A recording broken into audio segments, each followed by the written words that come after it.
The shot was the first thing. Not the sight of the man, not the shimmering heat that warped the air over the canyon rock, but the sound. A sharp, angry crack that echoed and died, leaving only the whisper of the wind. A chip of sandstone exploded from the rock face inches from her cheek, stinging her skin with fine, hot dust. She didn't flinch. Flinching was a luxury for people who didn't have a Winchester rifle aimed at their head. Sarah remained pressed flat against the sun-baked rock, the metal of her own rifle warm against her shoulder. Sweat traced a path through the grime on her temple. Below her, in the narrow, winding floor of the arroyo, Silas the Snake Jones scrambled for better cover, his two lanky henchmen laying down, suppressing fire. They were sloppy, panicked. Their shots went wide, kicking up dust devils 10 feet from her position. Amateurs. Silas, however, was no amateur. He was a killer with a $500 bounty on his head, and he'd earned every cent of it. He was also the reason Sarah had spent the last 4 days eating jerky and sleeping with one eye open. "Give it up, girlie!" one of the henchmen yelled, his voice thin and reedy in the vast emptiness. "Ain't no bounty worth dying for." Sarah offered no reply. Talk was cheap, and bullets were cheaper. She leopard crawled sideways, her movements fluid and silent, until she reached the edge of the outcropping. Peeking through a notch in the rock, she had a clear line of sight. The reedy-voiced fool was reloading, his back partially exposed. It was a rookie mistake, the kind that got you planted 6 feet under. She sighted down her barrel, the world narrowing to the small space between the rifle's sights. She exhaled slowly, squeezed the trigger, and let the Winchester buck against her shoulder. The report was deafening. The henchman crumpled without a sound, his reloading forgotten forever. One down. The second man yelped in terror and fired wildly in her direction. The bullets whined past, ricocheting with angry metallic screams. Sarah was already moving, sliding back from the edge as Silas's own rifle roared, the heavy slug punching a fist-sized hole where her head had been moments before. He was good. He'd anticipated her position after her shot. This was the deadly chess match she lived for. It was clean. It was simple.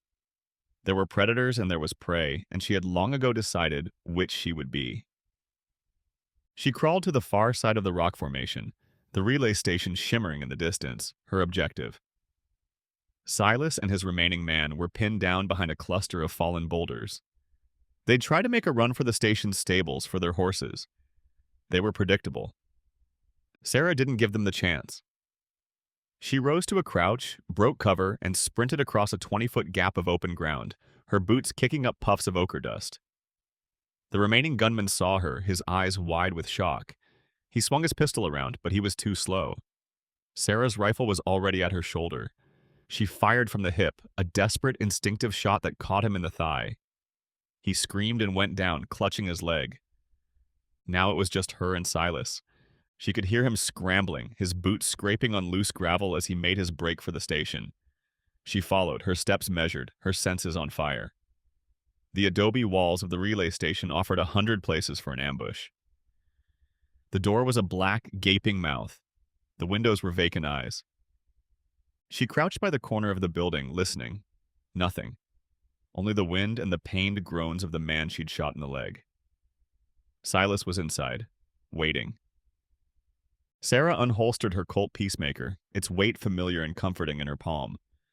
The Winchester was for distance, this was for close, ugly work. In her pocket, her fingers brushed against the cool, smooth surface of the tarnished silver locket she always carried. A nervous habit. It and the faded, torn photograph fragment inside were the only things she owned that hadn't been bought with blood money. They were a question without an answer, a ghost from a life she couldn't remember.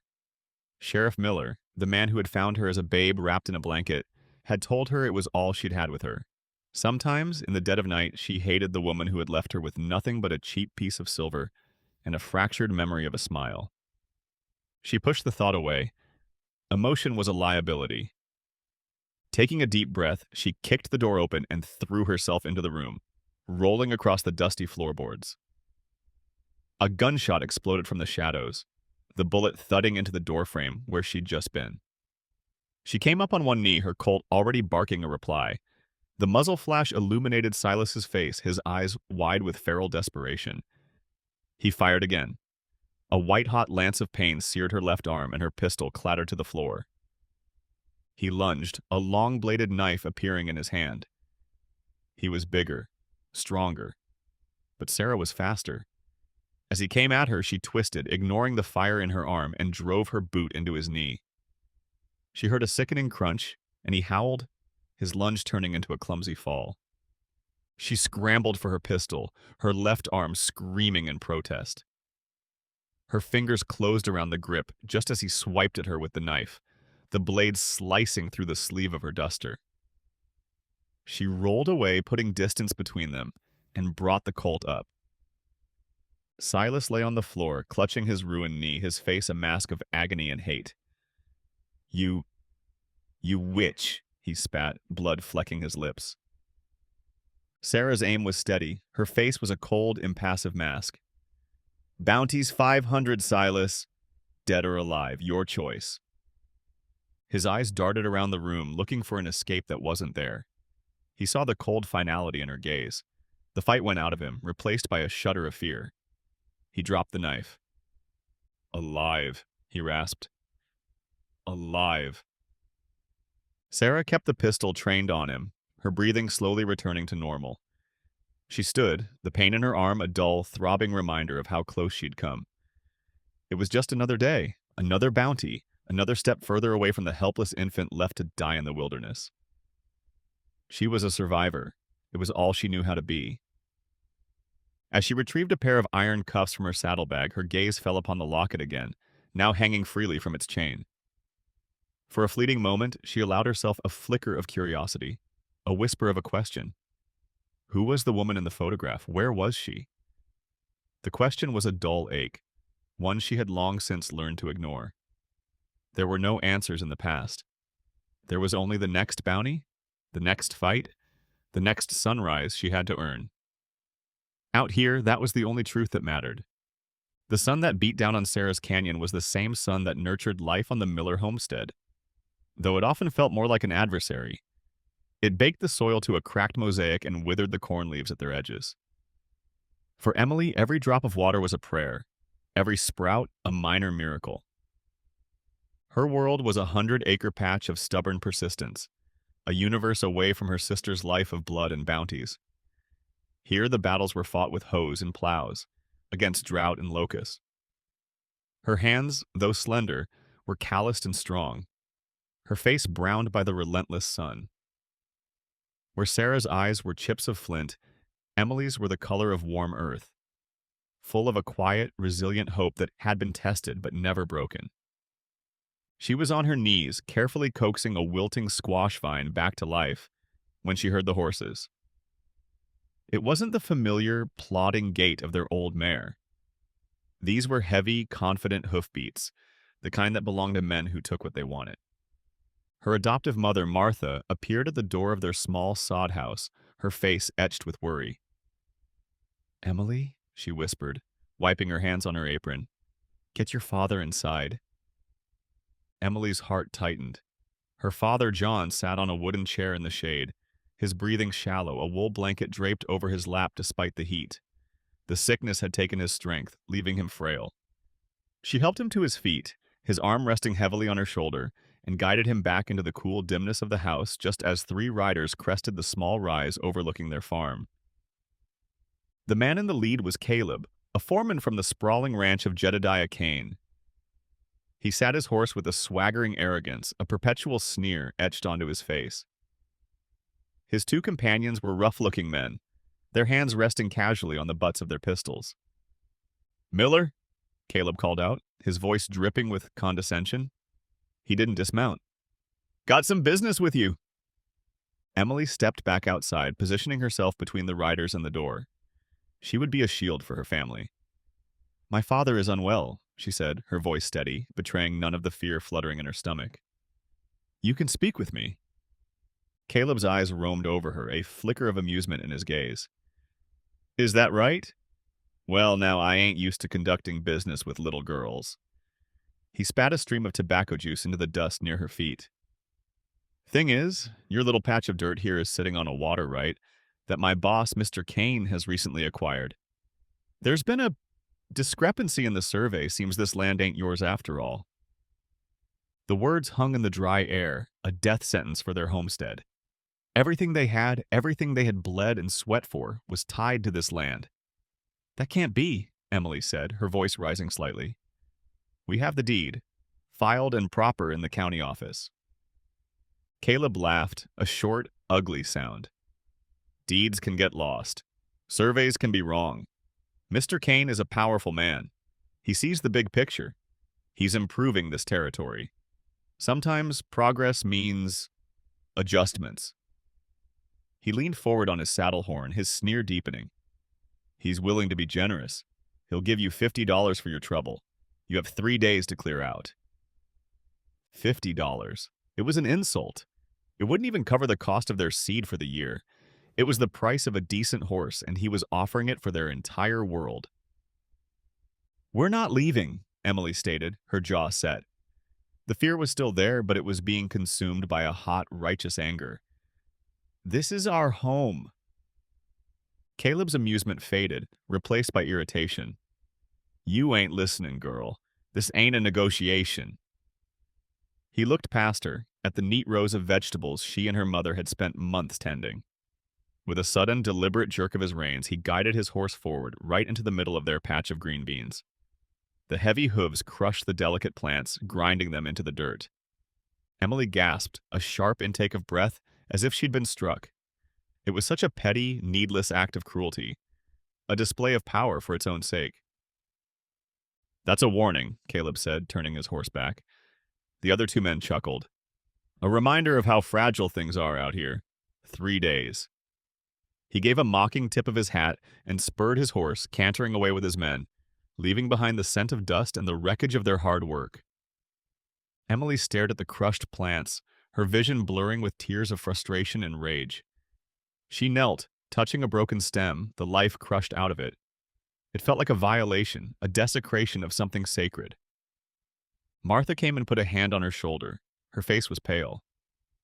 Don't you mind them, child. We'll replant. But her voice lacked conviction. Later that evening, as the sun bled across the horizon, Martha sat with Emily by the fire. Be careful of that man Kane, she said, her voice low. They say he doesn't just take your land.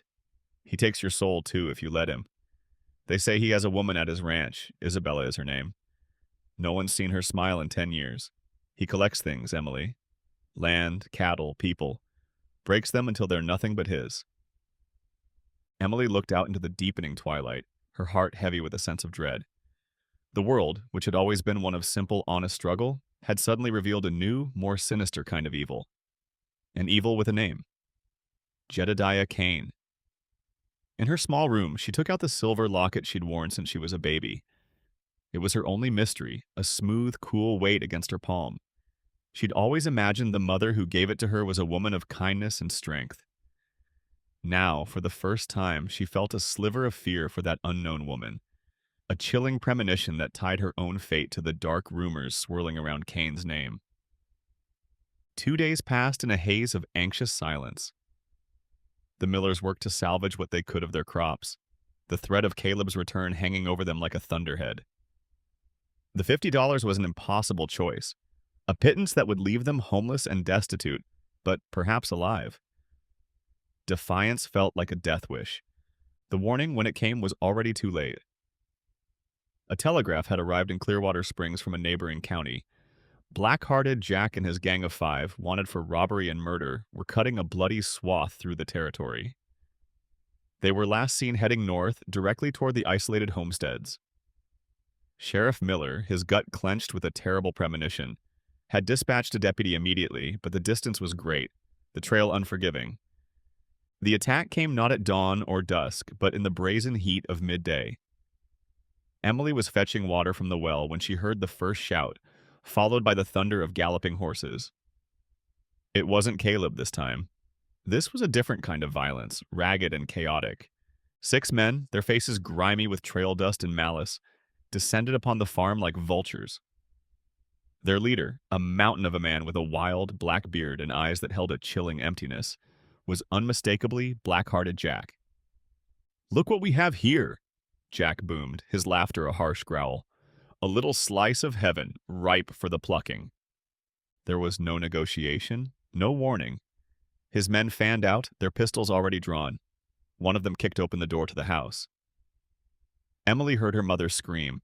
A primal fire ignited within her. She dropped the water buckets and scrambled for the barn where her father kept his old, double-barreled shotgun. It was heavy and awkward in her hands, but her resolve was like steel. She'd spent her life nurturing things. Now she would learn to destroy. As one of the outlaws dragged a squealing pig from its pen, Emily emerged from the barn's shadow. "Get off our land!" she yelled, her voice trembling but loud. The man turned, a look of surprise on his face, which quickly morphed into a greasy smile. "Well, look at the little prairie flower. Got thorns, does she?" He took a step toward her. Emily leveled the shotgun, the twin barrels looking like cavernous tunnels into damnation. "I mean it," she said, her finger tightening on the trigger. His smile vanished. He reached for his pistol. In that split second, all her gentleness, all her hope, was burned away, replaced by a single, desperate instinct. Protect. She pulled the trigger.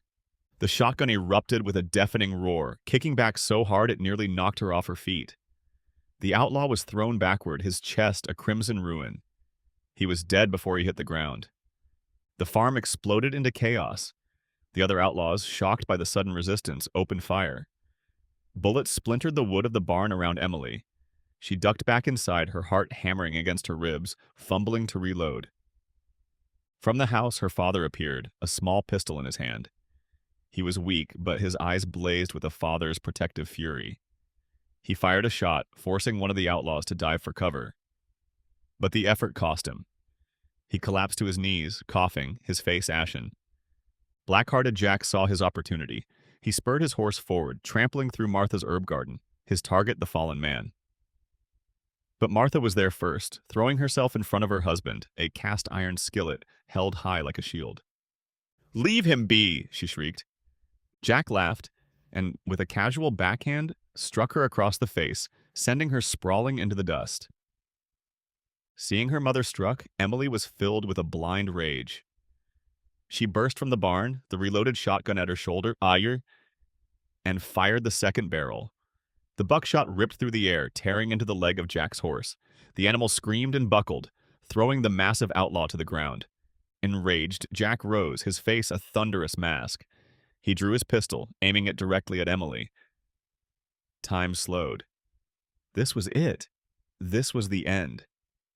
But before he could fire, a sharp whistle cut through the air. One of his men, posted as a lookout, was pointing frantically to the south. A plume of dust was rising from the horizon, the deputy from Clearwater Springs, riding hard. "Law!" the lookout screamed. "Ride!" Jack cursed, firing one last wild shot that gouged a chunk out of the well's wooden frame before scrambling back onto his new riderless horse. "This ain't over!" he roared. In a flurry of dust and curses, the remaining outlaws galloped away, leaving behind their dead companion in a scene of utter devastation. The deputy arrived minutes later to find a war zone. John Miller was alive but barely conscious. Martha was bruised and weeping. And Emily stood like a statue, the heavy shotgun still clutched in her hands, her face streaked with dirt and tears. Later, as the deputy helped tend to her father's injuries, Emily walked through the wreckage of her home. Her gaze fell upon a small leather pouch lying in the trampled dirt where Black-Hearted Jack had fallen. It was well made, with a distinctive tooling on the flap. Her fingers trembling, she picked it up. Inside was a small roll of cash and a folded, grease-stained letter. Her blood ran cold as she read the familiar, spidery handwriting. It was a payment order, detailing a sum of $200 for Jack for clearing out the Miller homestead and any others who refused to see reason. It was signed with a flourish, Jedediah Kane. So it was all connected. The threats, the violence, it was all Kane pulling the strings from his dark throne. But it was the other item in the pouch that stole her breath. Tucked inside the letter was a faded, torn piece of a photograph. It was the top half of a woman's face, a high forehead, kind eyes, and a wisp of dark hair. With a shaking hand, Emily pulled the chain from around her neck. She opened her own locket, the one she'd treasured her entire life. Inside was the bottom half of the same photograph. A gentle smile, a delicate chin. She held the torn piece from the pouch above it. They matched. Perfectly. It was a complete image of a young, smiling woman. Her mother. The woman Martha had spoken of. Isabella. The ghost of Cain's ranch. In that moment, a new resolve settled in Emily's soul, hard and clear as glass. Her father needed a doctor. Her home was destroyed. And her mother was a prisoner of the monster who had orchestrated all of this. She looked at the deputy. "I'm going with you," she said, her voice devoid of its earlier tremor. "I need to get to Clearwater Springs. I need to see Sheriff Miller." She clutched the completed photograph in her hand, a fragile, powerful key to a past she had to unlock, and a future she would have to fight for. The gentle homesteader was gone, burned away in the fires of that afternoon. In her place stood a daughter on a mission. Clearwater Springs baked under the afternoon sun, a single dusty street lined with clapboard buildings. It was a town that prided itself on being quiet, a place where the law was respected and trouble was rare. That peace was shattered the moment Emily Miller rode in. She was a vision of exhaustion and grim purpose, her face smudged with dirt, her dress torn, riding alongside the deputy who supported her barely conscious father. Townsfolk stopped and stared, whispering amongst themselves at the sight. At the same time, from the opposite end of the street, another figure approached. A lone rider, sitting tall and confident in the saddle, a bedroll and Winchester rifle strapped behind her.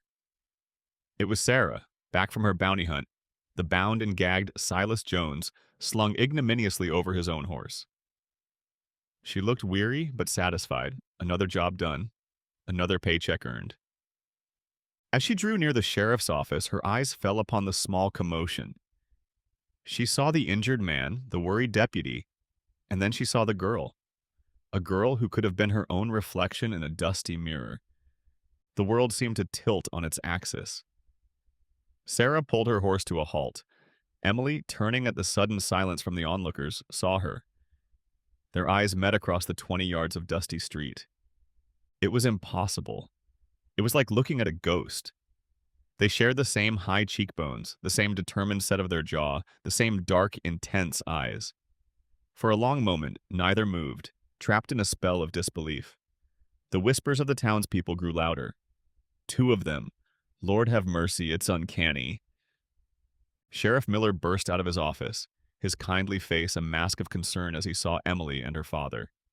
He rushed to help, but then he froze, his gaze flickering between the girl he had just reached and the one sitting on the horse. His jaw went slack. "Sarah?" he breathed, his voice filled with an awe that bordered on fear. The spell was broken. Sarah dismounted, her movements stiff. She handed the reins of her prisoner's horse to a stunned stable boy. $500 on his head, Sheriff," she said, her voice tight, trying to force normalcy onto a situation that was anything but. Inside the sheriff's office, the air was thick with unspoken questions. Emily's father was taken to the town doctor's house next door. That left the two sisters and the sheriff in the cramped, sunlit room. The reunion was not one of tearful embraces. It was tense, awkward, a meeting of two strangers who shared a face. Sarah stood with her arms crossed, her cynical nature immediately suspicious. This had to be a trick, a con of some kind. Emily, more open and desperate for connection, was visibly hurt by the cold wall she sensed in her twin. "I don't understand," Sarah said flatly, her gaze fixed on Emily. "Who are you?" "My name is Emily Miller," she replied, her voice soft but firm. "My parents, my adoptive parents, they found me as a baby, near the old mission." Sheriff Miller sank into his chair, looking between them as if he were seeing double. "I found you," he said to Sarah, his voice hushed, wrapped in the same blanket left by the trading post, on the very same day. The pieces began to click into place, each one sending a jolt through the room. "I have this," Emily said, her hand going to her neck. She pulled out the silver locket. Sarah's breath hitched. Without a word, she pulled out her own. They were identical, the same smooth, unadorned silver, the same unique clasp. They held them out. The two lockets, separated for 17 years, hung inches apart in the still air. "There's more," Emily said, her voice trembling as she laid the blood-spattered leather pouch on the sheriff's desk. She unfolded the letter from Jedediah Kane, its contents damning and clear. Then she took out the two pieces of the photograph and laid them side by side on the dusty blotter. A complete face. A young woman with kind eyes and a gentle, hopeful smile. Their mother.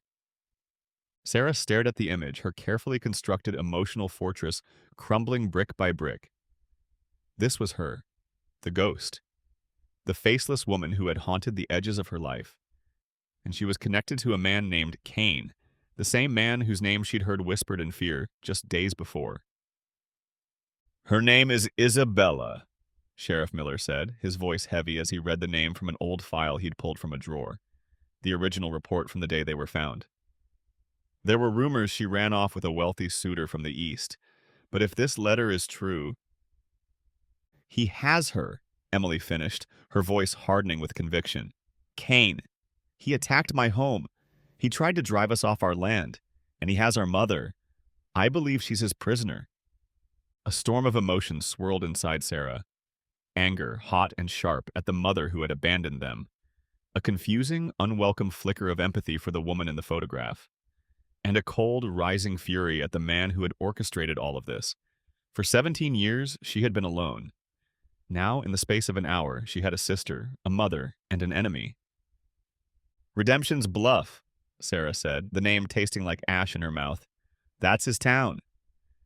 "You can't go there, girls," Sheriff Miller pleaded. "Kane is more than a cattle baron. He's a king in his own little kingdom. He has the law, the guns, everything." "He has our mother," Emily repeated, her gaze locking with Sarah's. It was a challenge, a plea, and a statement of fact all in one. Sarah looked at this girl, this reflection of herself, who had lived a life of warmth and love while she had survived on grit and gunpowder. They were worlds apart, but the blood that ran in their veins was the same. And that blood was now calling them to a reckoning. "Get your things," Sarah said to Emily, her voice devoid of its earlier suspicion, replaced by a cold, hard resolve. "We're leaving at dawn."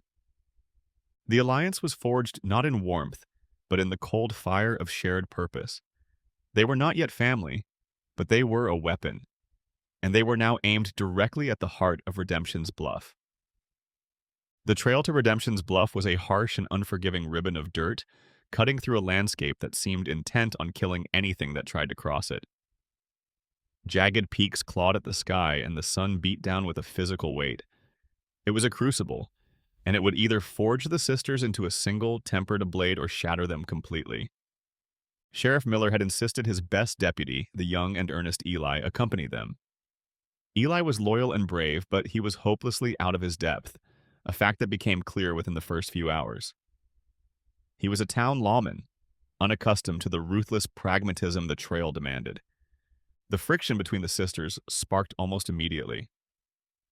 Sarah rode with a grim efficiency, her eyes constantly scanning the horizon, her body a coiled spring of readiness. She treated the journey as a military campaign. Emily, while resilient, saw the world differently. She noticed the hardy desert flowers blooming in the shelter of rocks, the way a hawk circled on the thermals. "You ride too loose in the saddle," Sarah snapped on the first day, after watching Emily for a mile. "You're a target. Keep your profile low." "I'm not a soldier," Emily retorted, stung by the criticism. "You are now," Sarah said flatly, "or you'll be a corpse. Your choice." That evening, Sarah drilled Emily relentlessly with a spare pistol. She forced her to load, fire, and reload until her fingers were raw and her ears rang. Emily was a natural shot, her years of quiet focus lending her a steady hand, but she hated the feel of the gun, the finality of it. "You have to stop thinking of it as taking a life," Sarah instructed, her voice devoid of emotion. "Think of it as creating a space for you to continue living. It's just math, subtraction." "I can't think like that," Emily whispered, looking at the hole she'd punched in a piece of driftwood. "You'd better learn," Sarah said, turning away. Their arguments were frequent and sharp. Sarah wanted to ride through the night, Emily insisted the horses needed rest. Emily wanted to help a family whose wagon had broken an axle. Sarah saw it as a dangerous delay, a potential trap. "You can't save everyone," Sarah growled as they rode away, leaving the family to their fate. "Your sentiment will get us killed. And your cynicism will leave us with nothing worth saving," Emily shot back.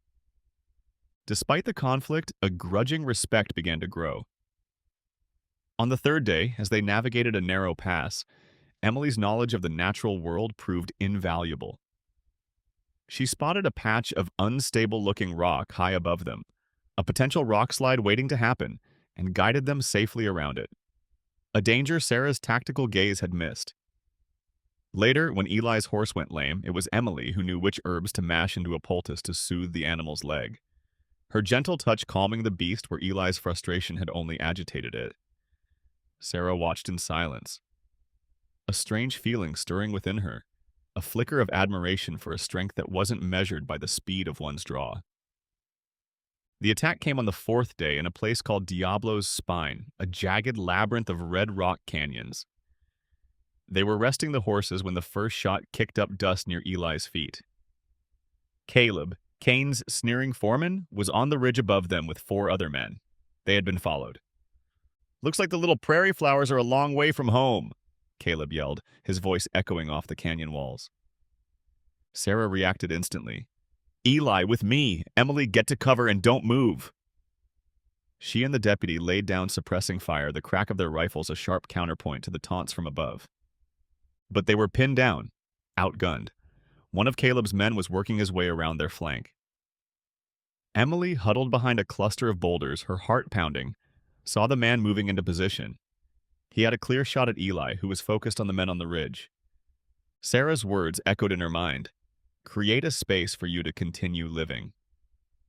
Her hands trembled as she drew the pistol Sarah had given her. It felt alien and heavy. She remembered Sarah's instructions. Breathe out. Squeeze, don't pull. She rested the barrel on the rock, aimed at the space where the man was about to appear, and squeezed her eyes shut as she fired. The shot was wild, but it served its purpose. The bullet ricocheted off the rock near the gunman's head, forcing him to duck back into cover with a curse. The surprise gave Sarah the opening she needed. She whirled, her Winchester barking twice. The flanking gunman fell, and another man on the ridge cried out and dropped his rifle. Outnumbered and having lost the element of surprise, Caleb and his remaining men hesitated. Sarah seized the moment. "Eli, now!" she yelled, laying down a rapid volley of shots that forced them to keep their heads down. They scrambled for the horses and beat a hasty retreat. In the sudden silence, the only sound was Emily's ragged breathing. She was shaking, the pistol still smoking in her hand. Sarah walked over to her, her face unreadable. She looked at the pistol, then at Emily. For a moment, Emily thought she would be reprimanded for disobeying orders. Instead, Sarah simply nodded. "You did good," she said, the words carrying more weight than 100 compliments. It was an acknowledgement, a sign of acceptance. They captured one of the men Emily's shot had rattled, a young fool with fear in his eyes. Tied to a rock, he quickly told them everything. Kane had put a bounty on their heads. He wanted them stopped by any means necessary. And their mother? "She's his prize," the man stammered. "He keeps her close, likes to show her off, likes to watch the light go out of her eyes." The man's words hung in the air, painting a horrifying picture of their mother's existence. The trail ahead was no longer just a path to a town. It was a descent into the heart of a monster's lair. And the bond between the two sisters, forged in the crucible of that gunfight, was now their only shield. Redemption's Bluff wasn't a town. It was a stage for one man's ego. Every building seemed to sag under the oppressive weight of Jedediah Kane's authority. His name was everywhere, on the general store, the livery, the grand 2-story saloon. Armed men with Kane's brand on their gun belts patrolled the dusty streets, their eyes cold and watchful. They weren't peacekeepers, they were guards in a town-sized prison. The atmosphere was suffocating. As Sarah, Emily, and Eli rode down the main street, a chilling silence fell. People vanished into doorways. Curtains were drawn. The few who remained in the open stared at the ground, refusing to meet their bears. Fear was a physical presence here, as thick and gritty as the dust that coated everything. Their first attempt at gathering information was at the general store. The proprietor, a small, balding man with nervous eyes, practically broke into a cold sweat when Emily asked about lodging. "No room," he stammered, wringing his hands. "No room anywhere in town. Best you move on, for your own good." He kept glancing toward the street, terrified of being seen talking to them. It was the same everywhere they went, a wall of frightened silence. They were lepers, carriers of a plague called defiance. The sheriff's office was their next stop. The man behind the desk was a shambling wreck. His badge was tarnished, his face was bloated and red from drink, and his hand trembled as he reached for a half-empty bottle of whiskey. This was Sheriff Brody, the Law and Redemption's bluff. "I know who you are," he slurred, not even bothering to look up. "Got the telegraph this morning? You're Sheriff Miller's girls." He took a long swallow of whiskey. "Turn your horses around and ride out. There's nothing for you here but trouble." "We're looking for our mother," Sarah said, her voice hard as nails. "Isabella." Brody flinched at the name. He finally looked up, his eyes swimming with a pathetic mixture of fear and self-loathing. "Some things are best left buried. Some people are best left alone. Mr. Kane, he don't like people poking their noses into his affairs." "She's our mother, not his affair," Emily said, her voice shaking with anger. "In this town, girl, there ain't no difference," Brody whispered, his gaze dropping back to his bottle. He was a broken man, another of Kane's trophies. His powerlessness was more infuriating than open hostility. As they left the sheriff's office, disgusted and frustrated, a commotion drew their attention. A handsome, impeccably dressed man had emerged from the saloon.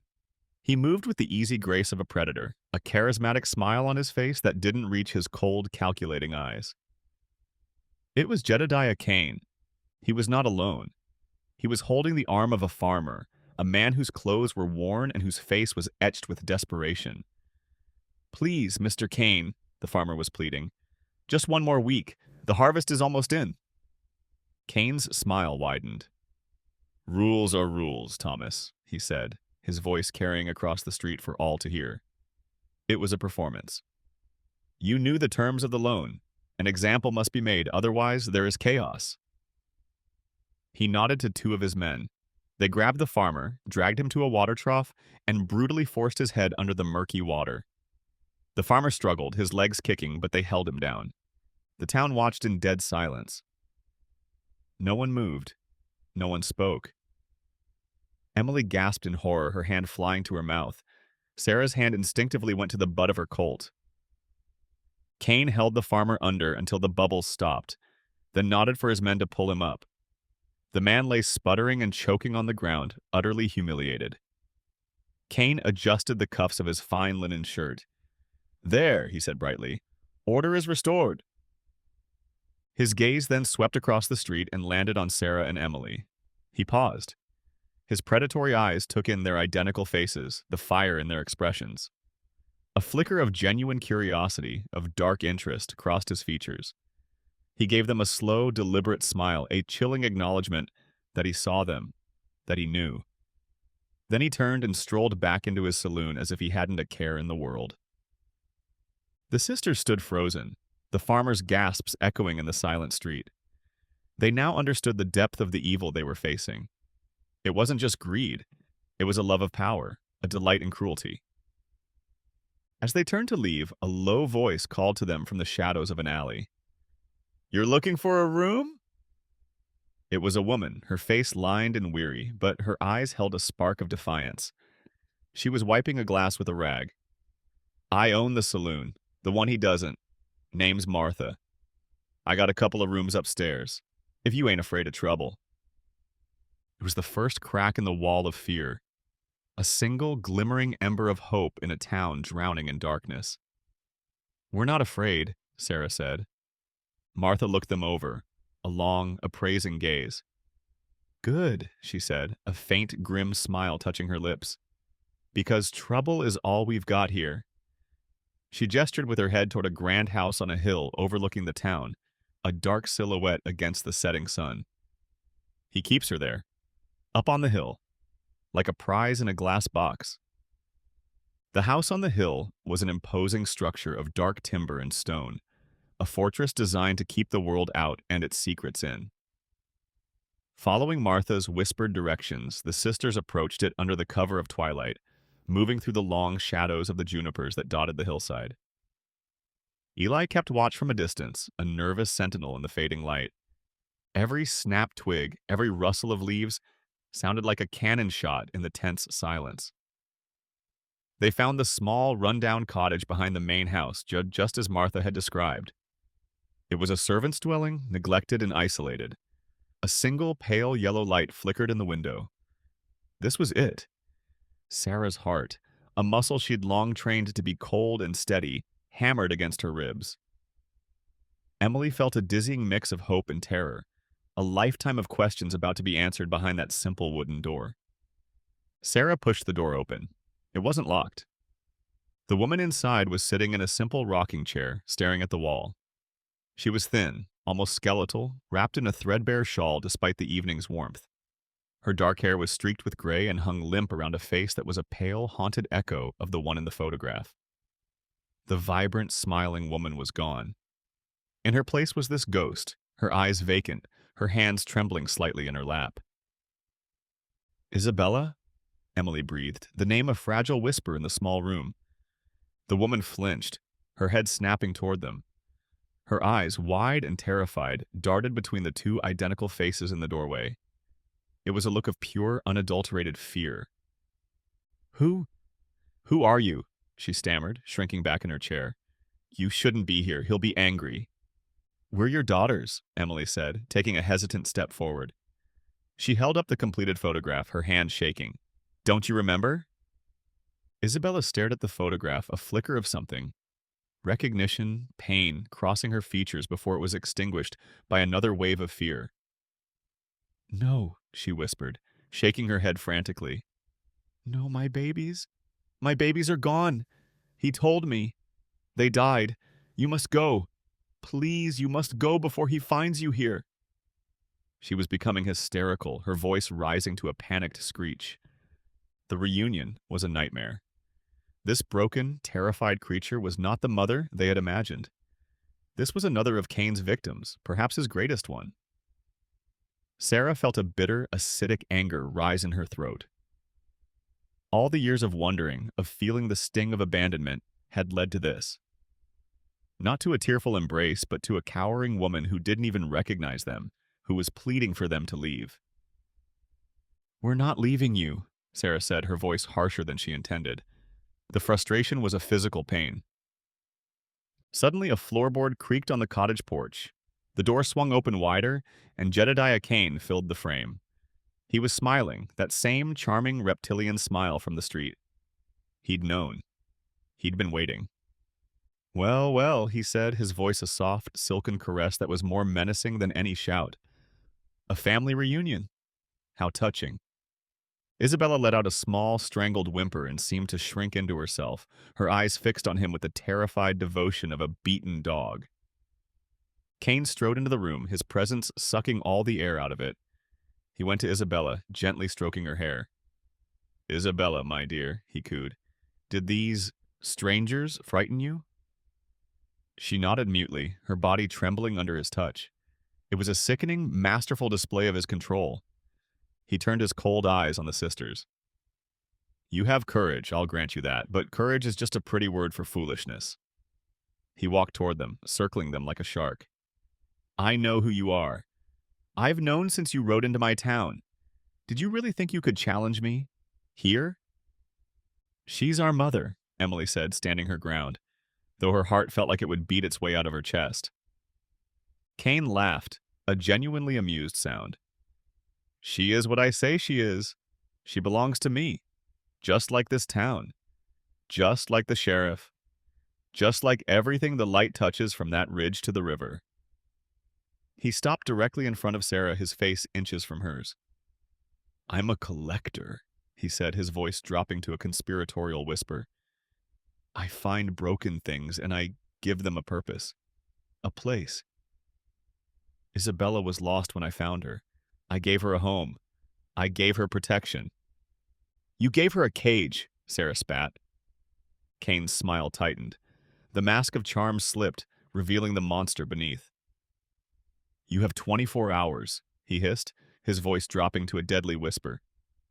"Be gone from my valley by sunset tomorrow.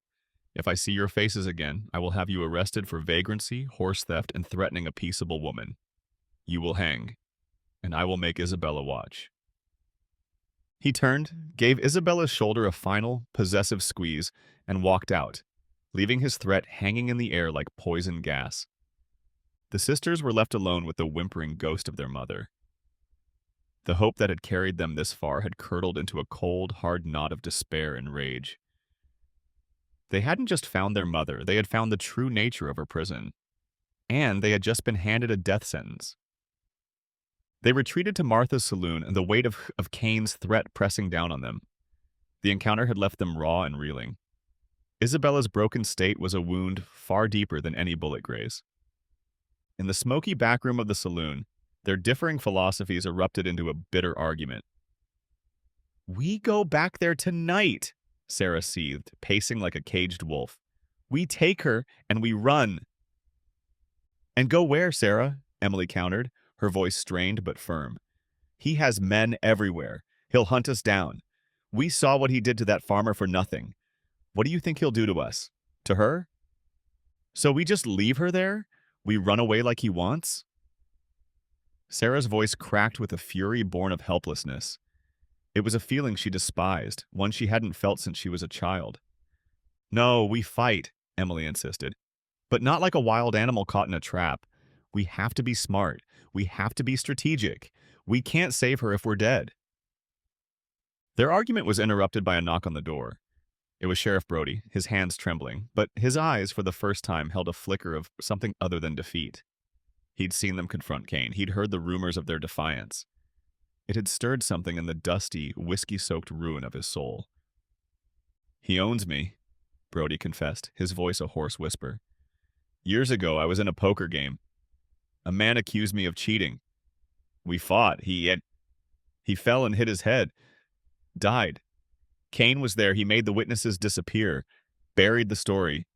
Bought my badge and my silence with it." He looked up, his eyes pleading. "But I can't. After seeing you girls, I can't let him do this. I ain't got much fight left in me, but I can give you what I know." He spread a hand-drawn map on the table. It detailed Kane's entire operation. The locations of his guards, the schedules of his patrols, the timing of his supply wagons. It was the key to the kingdom. Brody's courage, however small, was contagious. Martha, the saloon owner, came in next. "Brody ain't the only one sick of living under Kane's boot," she said, her arms crossed. "There are others. The farmer Kane nearly drowned, Thomas. The blacksmith whose son Kane had beaten for looking at him wrong. We're scared, but maybe we're more scared of doing nothing." A plan began to form, not of a frontal assault, but of 1,000 small cuts. It was Emily's quiet, strategic mind that saw the path forward, using Brody's information and the townspeople's knowledge. Protohaya, seeing the cold logic in it, finally agreed. Her anger was a wild stallion. Emily was showing her how to harness it. Their rebellion began that night. It was a war fought in shadows. Barah, using her stealth skills, and Eli, his loyalty now absolute, sabotaged a wagon carrying a shipment of new repeating rifles for Kane's men, prying a wheel off and sending it careening into a ditch. The next day, Emily, using her knowledge of animals, directed Thomas the farmer on how to create a cattle stampede during a major drive, scattering hundreds of Kane's most valuable assets across the territory. They were ghosts, striking and vanishing, creating chaos and sowing discord among Kane's forces. They were small victories, but they were victories nonetheless. For the first time, the town saw that Kane was not invincible. A fragile, dangerous hope began to bloom. Kane was enraged. He knew who was responsible, but he couldn't prove it. His men were jumpy, his operations were in disarray, and he was being made a fool of. So he did what tyrants do. He lashed out. He chose Thomas, the farmer, as his scapegoat. He had him dragged from his home and tied to the public whipping post in the center of town. Cain himself administered the flogging, his face a mask of cold fury as the leather whip bit into the man's back. He wanted to make an example. He wanted to crush the rebellion before it could truly begin. "This is the price of defiance," Cain bellowed to the horrified townspeople forced to watch. "This is what happens when you shelter snakes." But as the whip fell again and again, something inside the town finally snapped. The fear that had held them in its grip for so long curdled into a white-hot collective rage. Cain thought he was putting out a fire. Instead, he had just thrown gasoline on the embers. The flogging of Thomas was the breaking point. The sight of the good man's blood soaking the dust of the main street transformed the town's simmering resentment into a revolutionary fire. Sheriff Brody watched, his face ashen. As Cain delivered another vicious lash, Brody did something no one had ever seen him do. He walked into the middle of the street, unpinned the tarnished star from his chest, and threw it into the dirt at Cain's feet. "No more, Cain," Brody said, his voice shaking but clear and loud for all to hear. "No more." Cain stopped, momentarily stunned by this unprecedented act of defiance. The town was silent, holding its breath. Then another man stepped forward. The blacksmith. Then two more. Within a minute, a small but determined group of about 15 men and women stood with Brody, armed with old hunting rifles, shotguns, and grim determination. The rebellion was no longer in the shadows. It was in the open, under the harsh light of the sun. A desperate two-pronged plan was hatched in the back of Martha's saloon. The numbers were against them, but they had the element of surprise and knowledge of the terrain. Sarah, a natural field commander, would lead the town's militia. They would use the main street as a kill zone, drawing Cain and his forces into a prepared ambush. It was a suicide mission, but it was their only chance. Meanwhile, Emily would lead a smaller team, Eli and the agile son of the blacksmith, on the most crucial part of the mission, infiltrating the ranch under the cover of the battle and rescuing Isabella. The main street of Redemption's Bluff became a war zone. Sarah positioned herself on the balcony of Martha's saloon, a commanding vantage point. When Cain and 24 of his men rode arrogantly into town to crush the uprising, she fired the first shot. Her Winchester cracked, and the lead rider tumbled from his saddle. All hell broke loose. The townspeople opened fire from windows, doorways, and rooftops. The street became a maelstrom of gunfire, smoke, and shouting. Cain's men, accustomed to bullying unarmed citizens, were caught completely off guard by the ferocity of the coordinated assault. Sarah was magnificent. She was a figure of righteous fury, her rifle dispensing death with methodical precision. Every shot was a punctuation mark in the story of the town's liberation. Below, Sheriff Brody fought like a man possessed, a man washing away years of shame with every shot he fired. He moved with a reckless bravery, covering the others, rallying them. In a final act of redemption, he threw himself in front of the blacksmith's son, taking 3 bullets to the chest meant for the boy. He fell with a faint, peaceful smile on his face, his debt finally paid. While the battle raged, Emily's team moved like ghosts through the chaos. The sounds of the gunfight covered their approach to the ranch. Their part of the plan was one of stealth and nerve. They silently neutralized the 2 guards at the back of the property, Eli using the butt of his pistol with grim efficiency. They found Isabella in her cottage, huddled in a corner, driven nearly catatonic by the sounds of the distant battle. She was lost in her own world of terror. "Mama?" Emily whispered, her heart breaking. "Mama, it's me. It's Emily. We've come to take you home." Isabella didn't respond. Her eyes were vacant. Emily knew that brute force wouldn't work. She knelt, taking her mother's cold, trembling hand. She pulled out her locket. "Look," she said softly, her voice a soothing balm in the terrifying noise. "Do you remember this? You gave it to me, to both of us. You wanted us to be safe. You loved us." She began to talk, telling her mother about the farm, about her adoptive parents, about the photograph. She spoke of the woman with the hopeful smile, reminding Isabella of the person she was before Cain had broken her. Slowly, agonizingly, a flicker of light returned to Isabella's eyes. A tear traced a path through the dust on her cheek. My babies, she whispered, the words rusty from disuse. My girls. Emily helped her to her feet. The battle for Redemption's Bluff was still raging, but the battle for Isabella's soul had just been won. The tide of the battle in the street had turned. Kane's forces were decimated, his remaining men pinned down or fleeing. Kane himself, his fine suit now stained with dust and blood, was backed against the wall of the general store, his face a mask of disbelief and fury. This was not how his world worked. His world bent to his will. And then he saw her. Ara. Leaping down from the balcony, her face smudged with gunpowder, her eyes blazing with 17 years of righteous anger. Their final confrontation wasn't a classic quick-draw duel. It was a brutal, ugly, personal brawl in the middle of the street, surrounded by the wreckage of his fallen kingdom. They fired their last shots, pistols clicking empty. Kane lunged with a knife.